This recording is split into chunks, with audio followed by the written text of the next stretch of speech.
bangunan TIP yang seperti apa yang dibayangkan oleh para pendiri TIP waktu itu, termasuk Pak Bambang. Jadi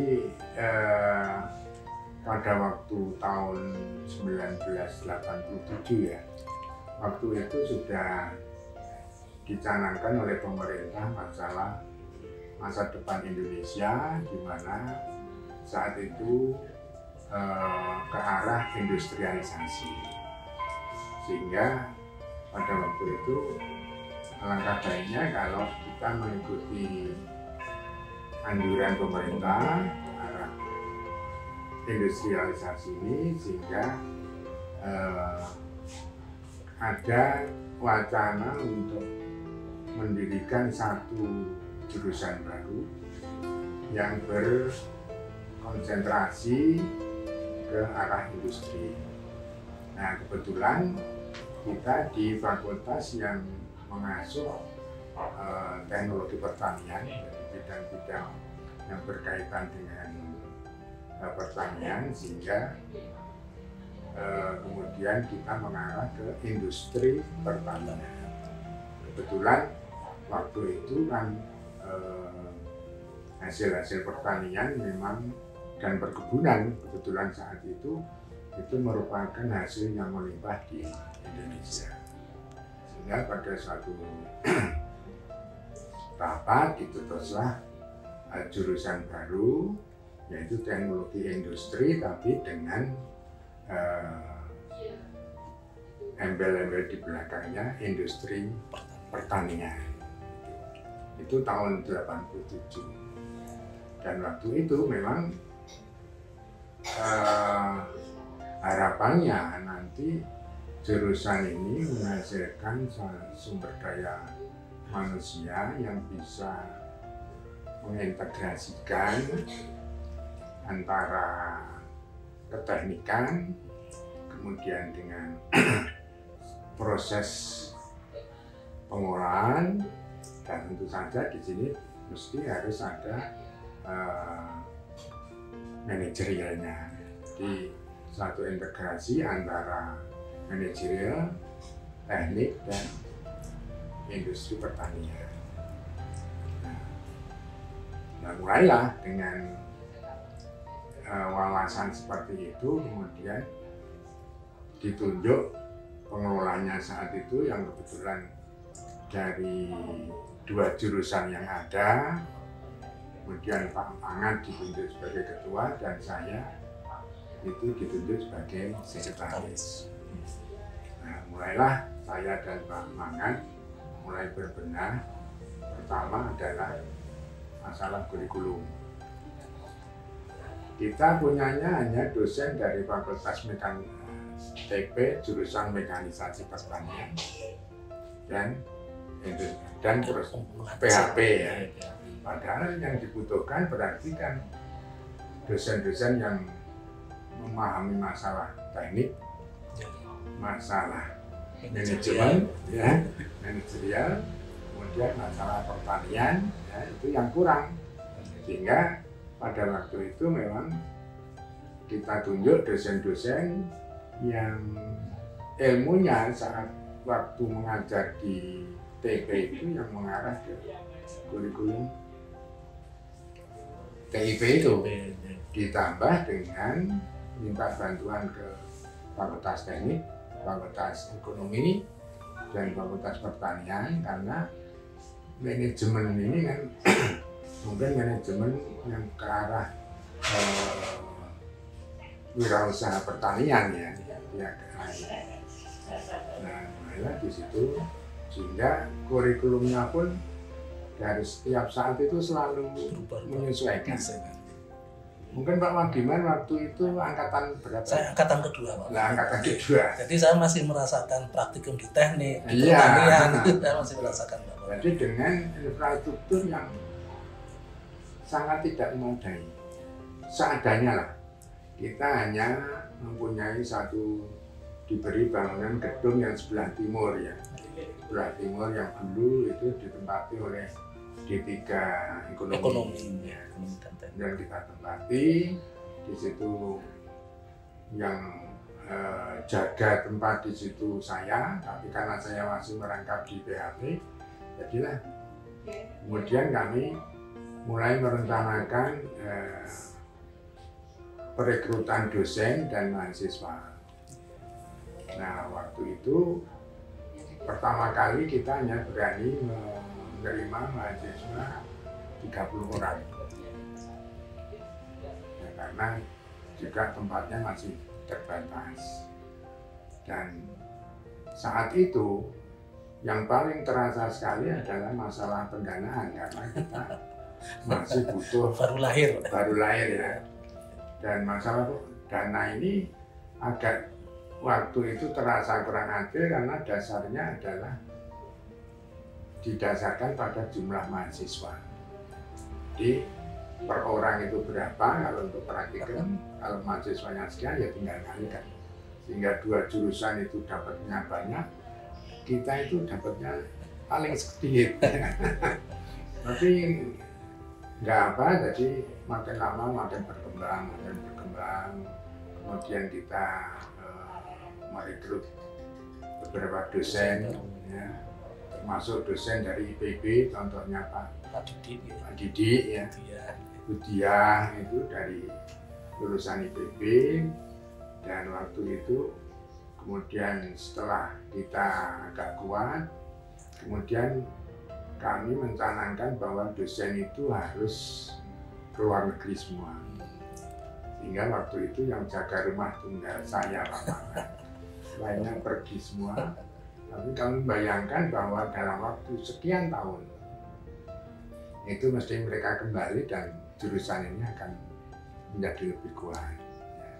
Nah, jadilah setelah kira-kira 4 tahun berjalan, kita tekuni terus, akhirnya mereka kembali dan mulailah.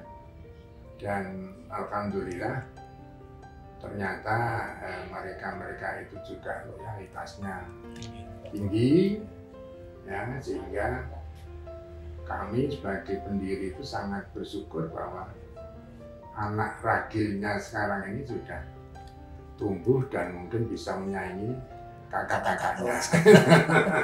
Itu sedikit yang kami rasakan sampai sekarang Pak Magiman ini.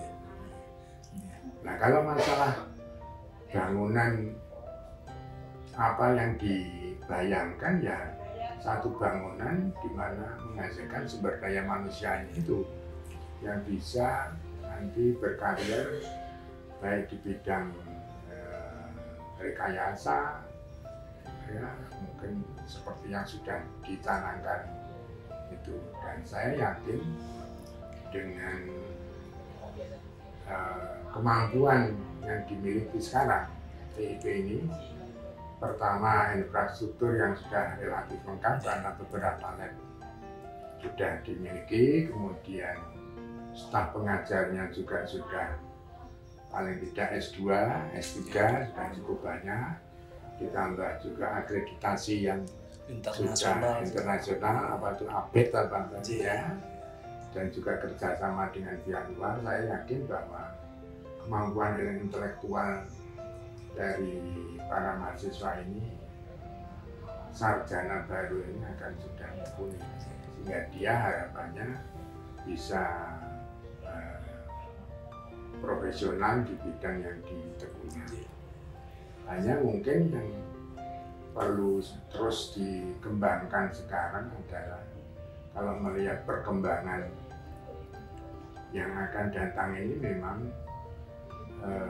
lebih ke arah kemampuan yang bersifat kepribadian, karakter dan kepribadian, soft skillnya, bagaimana dia kita latih supaya bisa beradaptasi dan bersosialisasi di lingkungan masyarakat maupun lingkungan kerja, bagaimana rasa toleransi, bagaimana kemampuan berkolaborasi di dalam tim, kemudian kemampuan komunikasi. Saya kira itu yang, dan itu perlu latihan, saya kira. Latihan, dan saya kira jurusan lebih baik juga memperhatikan hal itu, tapi saya lihat kalau di dalam pernah baca bagaimana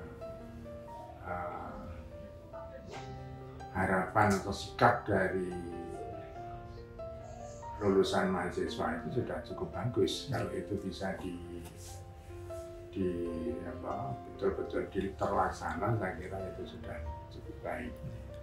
Jadi kalau dikatakan apakah sekarang itu tujuannya itu sudah sesuai dengan saat pendirian, saya kira itu sudah, istilahnya itu kereta api itu sudah on the track. Itu kira-kira Pak. Terima kasih sekali Pak Bambang, jadi kita mendapat gambaran, dan saya kira memang perjuangan dari awal, karena saya juga merasakan sebagai mahasiswa kedua itu cukup berat waktu itu. Bapak-bapak ibu pendiri TIP ini perjuangannya sudah sangat luar biasa, dan ya alhamdulillah kalau menurut penilaian Pak Bambang ini TIP on the track. Iya. Tetapi gini Pak Bambang, juga menarik sekali tadi yang terkait dengan soft skill Pak Bambang ya. Mungkin kami mohon nasihat pencerahan dari Pak Bambang untuk soft skill ini, apakah sebaiknya terintegrasi dalam kurikulum secara hidden gitu, atau apakah perlu ya Pak Bambang, perlu secara khusus ada pendidikan yang ke arah enggak, sana? saya kira enggak perlu khusus. Jadi memang hal seperti itu tuh perlu satu latihan. Kalau kita lihat sekarang pada rekrutmen fresh graduate, itu sering ada yang menambahkan pernah berorganisasi pada saat menjadi mahasiswa. Karena memang pada saat berorganisasi itu jelas mahasiswa itu dilatih untuk merencanakan, melaksanakan, mengevaluasi suatu program, dilatih untuk berdiskusi, dilatih untuk saling berkomunikasi, saling tenggang rasa, memecahkan konflik. Jadi menurut saya itu akan berjalan paralel, tidak perlu di dalam kurikulum tersendiri, tapi terintegrasi dengan tugas-tugas yang diberikan oleh setiap dosen kepada mahasiswa. Karena itu akan terlatih, semakin banyak tugas, maka dia akan semakin banyak memecahkan masalah yang dihadapi. Ya, terima kasih Pak. Mungkin satu lagi yang terakhir ini Pak Bambang. Ini kan 35 tahun, 35 tahun yang lalu sudah terpotret begitu Pak Bambang. Untuk 35 tahun yang ke depan Pak Bambang ini, apakah kami tetap mempertahankan track tadi Pak Bambang, atau ada mungkin Pak Bambang punya kira-kira 35 tahun lagi ada yang perlu disesuaikan dari track yang semula Pak Bambang? Saya kira sekarang itu sudah on the track ya. Hanya kedepannya mestinya menyesuaikan dengan kondisi Indonesia, mungkin perekonomian, pembangunan, dan lain sebagainya. Tapi tetap basic kita adalah masalah itu. Saya kira kalau melihat kurikulum, kalau belum berubah ya, dulu semester pertama masuk itu kan cukup banyak itu. Masih ada praktikum kimia, masih ada pengantar ilmu pertanian, ada pengantar ilmu ekonomi, itu kan sudah memang basicnya ke arah situ ya.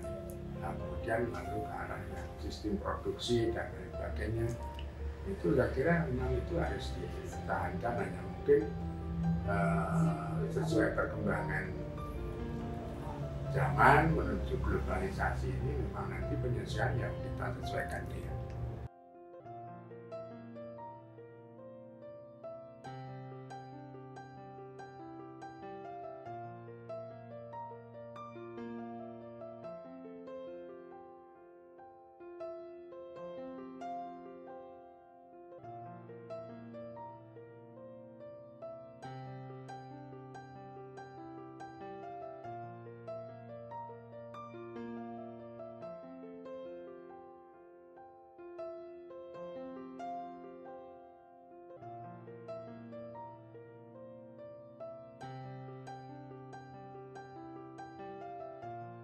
mau kayak gini Nggak apa-apa wong. Iya, betul. Jadi ini gini Pak Afan, itu kan ada buku-buku yang saya bawa pulang dulu. Nah, maksud saya daripada tersimpan di rumah saya, mungkin nggak ada yang baca, lebih baik saya simpan di lab, mungkin akan lebih bermanfaat. Nah nanti kalau sudah saya kumpulkan semua, saya infokan, nanti mohon bisa diambil. Tapi siang ini saya ingin menyampaikan satu ya simbolis lah untuk nanti tanda saya sudah memberikan. Ya, terima kasih Pak. Kalian